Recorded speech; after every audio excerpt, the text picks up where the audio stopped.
Peggy 18. In this 4-part series, get an inside look on the making of one of the most anticipated titles in gaming history. This is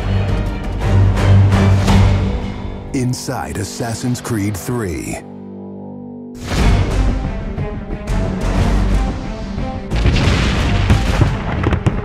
Something we really wanted to emphasize was the sheer brutality of combat in the period.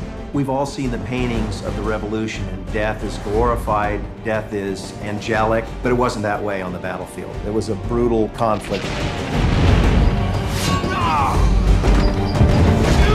It feels that you're constantly going through dynamic fights, and that's not something technically we could do in the past. So it was like a personal challenge on the team to say, no, I think we can do this.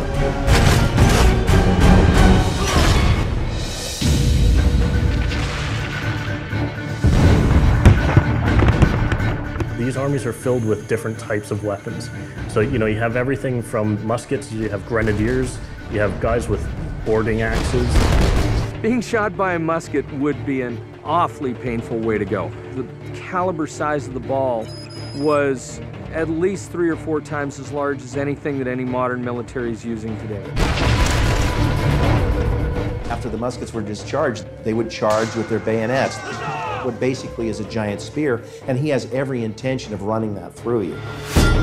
They would shoot and then they would march, and that hand-to-hand combat was really brutal. And whether it's people using a bayonet affixed on the end of a musket, a small hatchet, this is a kind of killing that is very mano a mano.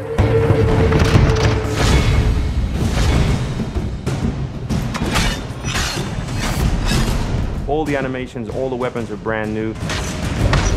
It was interesting to start on a new style of fighting that is much more close and aggressive. Connor's favorite weapon is the tomahawk, obviously super deadly in hand-to-hand combat. Also the bow and arrow. It fits with his native heritage and it's lethal. The rope dart, it's a real accurate Chinese tool that we found the references for that period as well. He can use it from the ground, so he can bring the enemy towards him. It gives him the ability, for example, on a tree, to hang someone from above.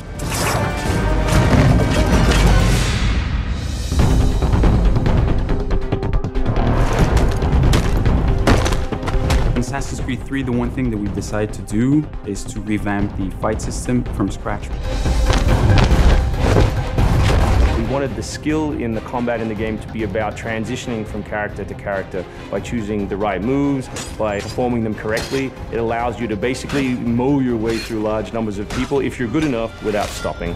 What do you do if you go into a bunch of guys with muskets and they try and shoot you? So we had to figure out, can you dodge them? Can you run away?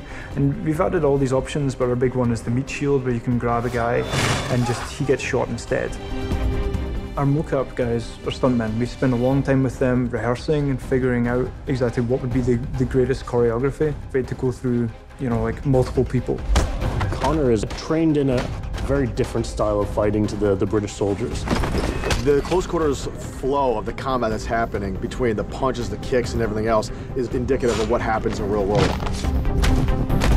I'm very impressed by the moves that they do. It's cool to see push kicks and axe kicks and different sort of takedowns that are done correctly and very believable when they're done. Right hand right, punch to the face, boom, to the throat, to the groin, finish with boom. This is something new for us that we're really proud of. It's fast, it's fluid, and you go through these guys like butter.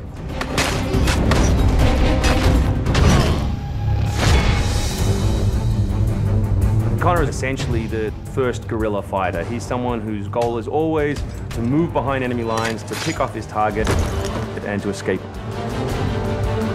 Employing guerrilla tactics, or what we now know today as asymmetric warfare, was something that truly was a component of the American Revolution. They learned what we would think was guerrilla-style warfare. You sort of hit quickly and then disappear. American tactics were really frowned upon by the British because the Americans did adapt the tactics that were used by the Native Americans from the French and Indian War. The first big battle, Lexington and Concord, takes place on a New England town green. And as the soldiers march back to Boston, they are marching along a dirt road lined by stone. It's not the most effective strategy, wearing your bright red coat and march through the woods while some farmer's trying to shoot at you.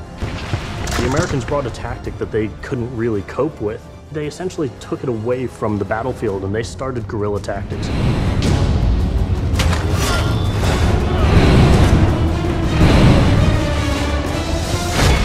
Next time on Inside Assassin's Creed 3, the hero behind the war. Connor is the hero of the American Revolution. He's a bit more like Dirty Harry. Connor is the current day Special Forces soldier. Silent, stealthy. He's fighting for freedom and he's fighting against tyranny.